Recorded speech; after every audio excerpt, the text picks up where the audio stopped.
हमारे बड़े बुजुर्ग हमेशा कहा करते थे कि घर की जो महिला होती है ना, वो साक्षात लक्ष्मी का रूप होती है। अगर घर की महिला ठान ले तो एक कुटिया को भी महल बना सकती है। इतनी शक्ति होती है घर की महिलाओं में। तो चलिए दोस्तों, आज इस वीडियो में हम 9 ऐसे चमत्कारी उपाय जानेंगे जिससे घर की महिलाएं अगर हर गुरुवार के दिन करती हैं तो उनके पति ऊंचाइयों को छूते हैं, पति जीवन में तरक्की करते हैं, घर में सुख समृद्धि बनी रहती है, घर से बीमारियां, परेशानियां, आर्थिक तंगी, कर्ज सब दूर होते हैं, घर में सकारात्मकता हमेशा बनी रहती है। ओम नमः शिवाय। दोस्तों, कैसे हैं आप सब? मैं आशा करती हूँ आप लोग बहुत ही अच्छे होंगे। मैं मोनी आप सबका मेरे चैनल मोनी पूजा विधि में स्वागत करती हूँ। आगे बढ़ने से पहले आप सबसे एक छोटी सी निवेदन है, वीडियो अच्छी लगी तो लाइक और चैनल को सब्सक्राइब जरूर से जरूर किया कीजिए। कमेंट बॉक्स में हर हर महादेव अवश्य लिखिए। देखिए दोस्तों, गुरुवार का जो दिन होता है वो भगवान विष्णु और माता लक्ष्मी को समर्पित होता है। तो इसलिए सबसे पहले कार्य आपको क्या करना, उठने के साथ ही अपने मुख्य दरवाजे को हल्दी वाले पानी से साफ करना है। काफ़ी लोग बोलते हैं कि मुख्य दरवाजे को हल्दी वाले पानी से साफ़ करने से क्या होता है। देखिए, जो हमारे घर का मुख्य दरवाज़ा होता है ना, ये वो हिस्सा होता है जहाँ से ऊर्जा प्रवाहित होती है, सकारात्मक ऊर्जा और नकारात्मक ऊर्जा दोनों ही। हमारा मुख्य दरवाज़ा जितना ही साफ़ सुथरा सजा धजा रहेगा, हमारे घर में सकारात्मक ऊर्जा का वास होगा, माता लक्ष्मी का आगमन होगा, घर से बीमारियां दूर होगी, आर्थिक तंगी दूर होंगे। और रात में मुख्य दरवाजे पे काफ़ी नेगेटिव एनर्जी रहती है, जिसे हम सुबह में हल्दी वाले जल का छींटा मार के वो निगेटिविटी दूर करते हैं। तो ये तो अवश्य करना चाहिए। सुबह उठते ही ब्रह्म मुहूर्त में, जैसे कि 5 बजे आप उठ जाइए और हल्दी में गंगा जल और जल मिला करके, यहाँ पे देखिए मैंने यहाँ पे मतलब पहले तो पानी से छींटा दे दिया, उसके बाद ना पूरा चौखट। अब देखिए आजकल शहरों में चौखट होता नहीं है, तो फिर भी हम चौखट समझ करके यहाँ पे देखिए मैंने लीप दिया है। और चाहे तो आप कोई छोटा सा हल्दी से या फिर कुमकुम से डिज़ाइन बना दीजिए, काफ़ी अच्छा होता है। जब मैंने बना रही थी तो वीडियो बनाना ही भूल गई। गुरुवार के दिन दूसरा उपाय क्या करना है, देखिए सबसे पहले तो आप स्नान कर लीजिए और स्नान करने के बाद आपको पीला वस्त्र धारण करना है। गुरुवार के दिन अगर आप पीला वस्त्र पहनते हैं तो इससे गुरु बृहस्पति मजबूत होते हैं, पति की उन्नति तरक्की होती है। और देखिए, जब एक शादी के बाद ना एक पति का भाग्य एक पत्नी से जुड़ जाता है, तो हम जितना ही अच्छे कार्य करेंगे हमारे पति जीवन में आगे बढ़ेंगे, पति के ऊपर कभी कोई संकट नहीं आएगी, कोई भी मतलब परेशानी उन्हें नहीं होगी। और इस दिन देखिए, गुरुवार के दिन पैर में आप आलता अवश्य लगाइए। जैसा कि मैंने पहले ही बताया, गुरुवार का दिन भगवान विष्णु और माता लक्ष्मी को समर्पित है। और इस दिन अगर सुहागन महिलाएं अपने पैरों में आलता लगाती हैं तो इससे ना सिर्फ आपका सौभाग्य बढ़ता है, बल्कि आपके पति भी जीवन में उन्नति तरक्की करते हैं। तो पीला वस्त्र धारण करें और पैरों में आप आलता लगाएं। गुरुवार के दिन पैरों में आलता लगाने से माता लक्ष्मी प्रसन्न होती हैं। इस बात का आप लोग बिल्कुल ही ध्यान रखें। और देखिए, जब भी आप आलता लगाएं तो दाहिने पैर से आप शुरू करें। और आलता जब आप लगाते हैं तो उस समय उठना नहीं चाहिए जब तक कि आपका दोनों पैर पूरा ना हो जाए। होता है ना कि हम एक पैर में आलता लगा रहे हैं, बच्चे आवाज़ दिए, पति आवाज़ दिए, या फिर कोई दरवाजे पे आए तो हम उठ के दौड़ के चले जाए, बिल्कुल भी नहीं। जब तक आपका दोनों पैर अच्छे से कलर नहीं हो जाता है, आपको उठना। गुरुवार का तीसरा नियम क्या है, देखिए गुरुवार के दिन चाहे आप व्रत करते हैं या फिर बृहस्पतिवार का व्रत करते हैं तो अच्छी बात है। अगर नहीं भी करते हैं ना, तो इस दिन आपको केले के पेड़ की तो पूजा अवश्य करना चाहिए। पहले कैसे करना है, देखिए थोड़ा सा हल्दी में आप गंगा जल मिला करके पूरे जो केले का पेड़ है ना, उसमें आप हाथ का ऐसे छाप दे दीजिए। कहते हैं जितना हल्दी हम केले के पेड़ में लगाते हैं, हमारा गुरु ग्रह उतना ही मजबूत होता है, हमारे पति जीवन में काफ़ी ही उन्नति करते हैं, आर्थिक तंगी घर से दूर होती है। और थोड़ा सा ना आप चना दाल और गुड़ मिला करके केले के जड़ में अवश्य चढ़ाइए। अगर आप बृहस्पतिवार का व्रत नहीं भी करते हैं तो भी हर गुरुवार के दिन आपको ये नियम तो अवश्य करना है। और गुरुवार के दिन पीला फूल चढ़ाया जाता है विष्णु भगवान को केले के पेड़ में। तो ये नियम बना करके अगर आप करते हैं तो आप कुछ ही दिनों में जीवन में अद्भुत बदलाव देखने को मिलेगा। तो ये नियम तो आप अवश्य कीजिए हर गुरुवार के दिन। चौथा नियम क्या है? और देखिए, जब आप केले के पेड़ की पूजा करते हैं तो भगवान विष्णु के मंत्रों का जाप कीजिए। ओम कृष्णाय वासुदेवाय हरे परमात्मने प्रणतः क्लेशनाशाय गोविंदाय नमो नमः, या फिर ओम नमो भगवते वासुदेवाय, इस मंत्र का भी आप जाप कर सकते हैं। चौथा नियम क्या है? जब आप घर में पूजा कर लें, अच्छे से मंदिर में पूजा कर लें, तो अपने दहलीज की भी पूजा आपको इस दिन करनी है। चौखट के दोनों तरफ आपको गंगा जल का छिड़काव करना है। इसके बाद हल्दी या फिर पीला चंदन का तिलक करके वहाँ पे आपको पुष्प अर्पित करना है और भगवान माता लक्ष्मी से प्रार्थना करना है कि मेरे घर में सुख समृद्धि सदैव बनी रहे, मेरे घर से सारी नेगेटिव एनर्जी दूर हो, मेरे दरवाजे से माता लक्ष्मी का प्रवेश हो, मेरे घर में माता लक्ष्मी अस्थायी रूप से वास करें। और देखिए, गुरुवार के दिन ना भगवान विष्णु को कोई भी आप पीला फल चढ़ाए, चाहे तो आप केला चढ़ा सकते हैं, अभी आम का सीज़न है तो हम आम चढ़ाएं, पीला पुष्प चढ़ाएं, पीला चंदन, हल्दी, ये सारी चीज़ आप भगवान विष्णु को चढ़ाएं।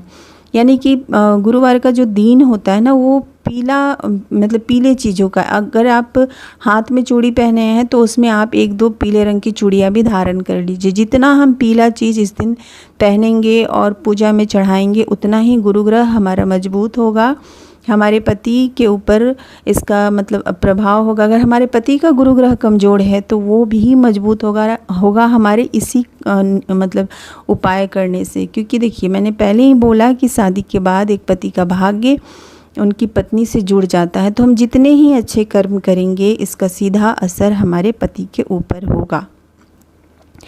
और देखिए, पूजा पाठ करने के बाद ही हमें अपने रसोई घर में प्रवेश करना है, मैं हमेशा आप लोगों से बताती हूँ। तो इसके लिए क्या करना है, जब आप रसोई घर में प्रवेश करें तो रात में भले ही आपने कितने भी अच्छे से चूल्हे को साफ़ किया हो, फिर भी आप थोड़ा सा हल्दी का छिड़काव करके गैस चूल्हा को अच्छे से पोंछ दीजिए। क्योंकि इससे देखिए, जो गैस का चूल्हा होता है उस पे हम खाना बनाते हैं, और जैसा कहते हैं ना, हम खाना बनाते हैं, जिस मन से हम खाना बनाते हैं वैसा ही उस खाने का रूप हो जाता है। तो अगर हम हल्दी का छिड़काव करके पूरे गैस चूल्हे को साफ़ करेंगे तो जो भी निगेटिव एनर्जी है हमारे गैस चूल्हे पे पूरे रात रखी पड़ी थी, वो सब दूर हो जाएंगे। माता अन्नपूर्णा प्रसन्न होंगी, खाने में बरकत होगी, और जो भी इस खाने को ग्रहण करेगा वो बीमारियों से दूर रहेगा। देखिए, बोलने के लिए तो बहुत कुछ है ना, हम जैसा सोचते हैं वैसा ही हमारे साथ होता है, जैसा हम बोलते हैं वैसा ही हमारे साथ होता है। तो जो हम कर्म करेंगे वैसा ही हमें फल भी मिलता है। तो इसलिए हल्दी से आप गैस चूल्हे को पोंछ लीजिए। उसके बाद हाथ जोड़ के माता अन्नपूर्णा से प्रार्थना कीजिए कि माँ, मैं खाना बनाने जा रही हूँ, आप मेरे घर में बरकत दीजिए। इसके बाद सबसे पहले आपको चूल्हे की भी पूजा की जाती है। चूल्हा अग्निदेव होते हैं, और फूल अगर आपके पास है तो बहुत अच्छी बात है, नहीं तो आप हल्दी कुमकुम और अक्षत चढ़ा करके भी गंगा जल का छिड़काव करके आप पूजा कर सकते हैं। ये नियम तो देखिए आपको डेली करना है जब आप रसोई घर में प्रवेश होते हैं। अब देखिए, कुछ मेरी बहनों का सवाल है कि सुबह में बच्चों को स्कूल जाना होता है तो हम कैसे करें। तो कोई बात नहीं, अगर आप स्नान नहीं करते हैं तो पैर हाथ अच्छे से धो लीजिए और आप चूल्हे की पूजा करके खाना बना सकते हैं। छठा नियम देखिए, जब आप खाना बनाते हैं तो आटा में आप थोड़ा सा 1 चुटकी हल्दी डाल दीजिए, और 1 से 2 चम्मच आपको यहाँ पे कच्चा दूध डालना है। अब अगर कच्चा दूध नहीं है तो उबला हुआ दूध भी आप इसमें डाल सकते हैं, थोड़ा सा ही 1-2 चम्मच। ये नियम है गुरुवार के दिन का। और इसके बाद आप आटा गूँथ लीजिए। और देखिए, एक गलती है ना, आप लोग हमेशा करते हैं, बहुत सारी बहनों को इसके बारे में नहीं पता है। जब भी आप आटा गूँथें तो आटा गूँथ के एकदम गोल लोई बना के हमें नहीं रख देना है। आपको पता है, जब हम आटा गूँथने के बाद एकदम ऐसे गोल बना करके रख देते हैं ढक के, तो वो पिंड का रूप हो जाता है। और पिंड पता है क्या होता है, जो कि अब इस धरती पे नहीं है, वो उनको चला जाता है, वो उसे ग्रहण कर लेते हैं। इसलिए जब भी आप आटा गूँथें तो अपने फिंगर से, अपने उंगली से ना आटे पे निशान डाल दीजिए। फिर ये जो भोजन है वो हमारे लिए होता है, नहीं तो हम अगर ऐसे ही आटा गूँथ करके रख देंगे तो वो पिंड का रूप हो जाता है। जब भी आटा बचे और आप फ्रिज में रखें तो उसमें भी आप अपनी उंगलियों का निशान लगा दीजिए, ये काफ़ी अच्छा होता है। अगर हम ऐसे ही रख देंगे ना तो कहा जाता है ऐसे शास्त्रों के अनुसार कि वो भोजन ग्रहण करने के लिए पितृदेव किसी न किसी रूप में आते हैं। आप देखते होंगे ना, किचन में काफ़ी ज़्यादा कभी कभी चींटियाँ वगैरह लग जाती है, तो ऐसा मान्यता है कि ये सब उन्हीं का मतलब अंश होता है। तो आप ऐसा ना करें, जब भी आटा बच जाए फ्रिज में रख रहे हैं तो उसमें फिंगर का आप निशान डाल दीजिए। इसके बाद 7वां नियम क्या है, जब आप खाना बना रहे हैं, जल्दबाजी में हैं, तो छोटा सा एक टुकड़ा रख दीजिए आटे का और इसे आप कौवा वगैरह को दे दीजिए। नहीं तो अगर आपके पास समय है तो एक छोटा सा बड़ा सा मतलब इसका बना करके आप इसे कौवों को दे सकते हैं। और खाने का पहला रोटी हमेशा ही गौ माता के लिए बनाना चाहिए। गुरुवार के दिन जब आप गौ माता को रोटी देते हैं तो उसमें आप थोड़ा सा गुड़ डाल करके दीजिए, ज़्यादा अच्छा होगा अगर ये काम आपके पति करते हैं। अगर उनके पास टाइम है तो पति के हाथ से हर गुरुवार के दिन एक रोटी में गुड़ डाल के उनको गौ माता को खिलाने के लिए दीजिए। नहीं तो ये काम आप भी कर सकते हैं। 7वां नियम क्या है, देखिए जब हम सूखा आटा लेते हैं ना, जिसे हम परथन बोलते हैं, तो आप ना इसे रोटी बनाने के बाद वापस से उसी आटे के डब्बे में नहीं रखना है। क्योंकि देखिए जब हम सूखा आटा लगाते हैं तो वो आटा ना थोड़ा सा जूठन हो जाता है। उसे आप एक अलग बर्तन में रख करके रखिए, ये ज़्यादा अच्छा होता है। सूखा आटा जो हम लेते हैं रोटी में लगाने के लिए, उसे आप एक डब्बे में रखिए और डेली आप उसी का यूज़ कीजिए। ऐसा नहीं है कि रोटी बनाने के बाद फिर आप वापस से आप उसे आटे वाले डब्बे में डाल दें, ऐसा बिल्कुल भी गलती नहीं करना। और खाने का पहला निवाला अंश जो है ना, हमें अग्निदेव को देना चाहिए। खाने के पहले हिस्से पे अग्निदेव का अंश होता है। तो देखिए बहुत सारे छोटे छोटे से नियम हैं और इसी नियम को अपना करके हम अपने जीवन में बदलाव ला सकते हैं। कोई नहीं बताएगा, ये सारी चीज़ें बहुत ही छोटी छोटी सी चीज़ें हैं और बहुत लोगों को इसके बारे में नहीं पता है, बहुत लोगों को पता भी है। तो ये नियम आप लोगों को तो अवश्य करना चाहिए। ऐसे गुरुवार के दिन जो मैं बना रही थी तो सोची अपनी बहनों के साथ ये सारी चीज़ें शेयर करूँ। अगर आप लोगों को और भी चाहिए, जैसे शुक्रवार का भी बहुत सारा उपाय होता है। शुक्रवार का दिन ही तो माता लक्ष्मी का होता है। और शुक्रवार के दिन के बारे में अगर आप लोगों को वीडियो चाहिए तो आप ज़्यादा से ज़्यादा कमेंट सेक्शन में बताइए, मैं अवश्य बनाने की कोशिश करूँगी। तो गुरुवार के ये छोटे छोटे से उपाय आप लोगों को तो ज़रूर करना चाहिए। अब देखिए जब रोटी वगैरह बन जाए ना, तो फिर जो हमारे किचन का, रसोई घर का जो तवा होता है ना, वो भी अहम हिस्सा होता है।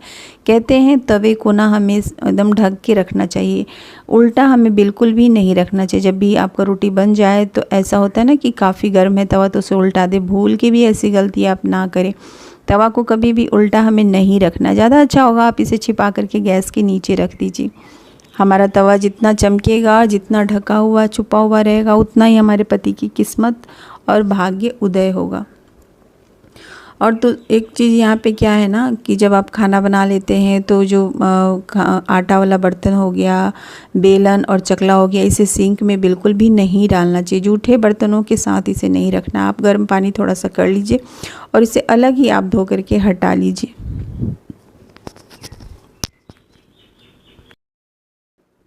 अगला नियम क्या है, देखिए रात में जब भी आप सोने जाते हैं तो घर को ना मतलब किचन की को अच्छे से साफ़ सफाई करके ही सोना चाहिए। चाहे आप दिन में खाना बनाते हैं या फिर रात में खाना बनाते हैं, चूल्हे को आप दोनों ही टाइम अच्छे से साफ़ कर लीजिए। चूल्हे के ऊपर कोई भी बर्तन नहीं रहना चाहिए।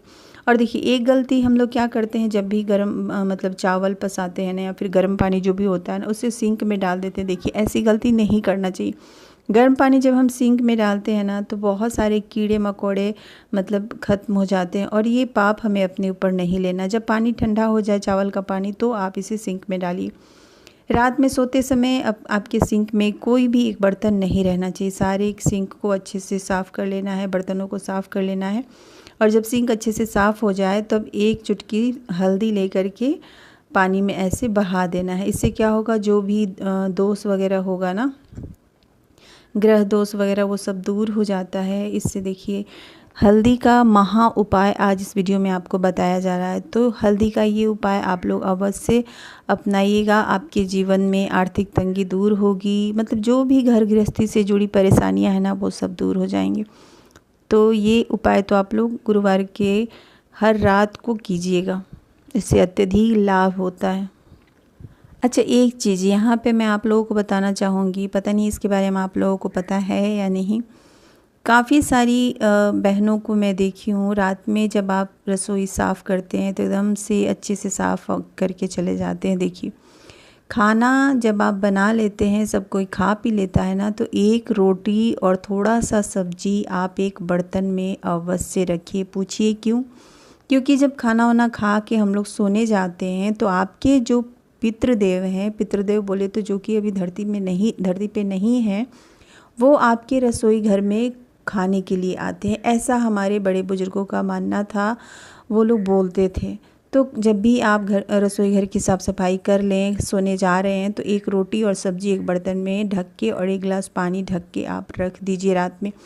अब बोलिए कि इसका क्या करना है, तो सुबह में देखिए इसे आप गौ माता को खिला दीजिए, पानी को आप किसी प्लांट में डाल दीजिए। और जब भी आपके पतिदेव या फिर घर के कोई भी मेंबर गुरुवार के दिन स्नान करते हैं तो पानी में थोड़ा सा हल्दी डाल के स्नान कीजिए, काफ़ी शुभ होता है। तो आज के लिए बस उम्मीद करती हूँ इस वीडियो से आप लोगों को अत्यधिक लाभ मिले। तब तक आप लोग अपना ख्याल रखिए। वीडियो अच्छी लगी तो लाइक और चैनल को सब्सक्राइब जरूर कीजिए। हर हर महादेव।